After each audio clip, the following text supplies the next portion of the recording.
大家好，我是北京大学人民医院2022级放射科的博士研究生郝文翰。当时是我参加了去泰州中国医药城的这个暑期实践，在返回的路上听到了高铁上有这个求医的这个广播嘛，然后这时候看到有一个母亲吧，她在举手说自己孩子在反复的呕吐，孩子已经持续大概将近快1天了，无尿无汗，这是一个非常严重的一个征兆了，可能及时还脱水了，比如说抓紧让孩子补水吧。然后跟乘务员及时说要淡盐水，然后但是车上好像没有，然后就要了那个椰子水，然后兑了一些温开水，然后给孩子抓紧送服。我看孩子逐渐稍微稳定下来之后呢，然后就跟他这个父亲说，我说您直接带着孩子跟我一起去我们医院吧，给你从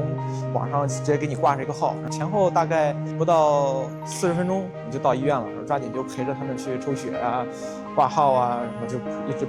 陪着孩子一直在那里把这些事儿都弄完。那当时孩子因为可能补液补得比较及时嘛，孩子本身体质也好，然后可能这个整个状态就恢复过来了。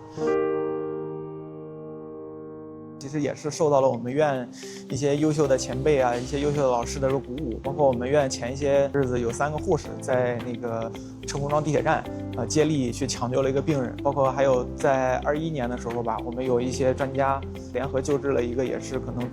中暑脱水的一个患者。这些老师他们的这种大医精诚的精神，这个医者仁心的这种品德吧，也是时刻激励着我们。我也是作为咱们北京大学人民医院的一员，一直坚持这个人民医院为人民的这种精神，可能不如那些老师真的是说在这个生死线上把人抢救回来，但是我可能只是觉得在这个事情我只是做了我自己该做的一点小事，帮了人一个小忙。但是以后如果真的再遇到这种事情，我还是会更加自信、更加坚定的去站出来，去帮助有需要帮助的这个患者。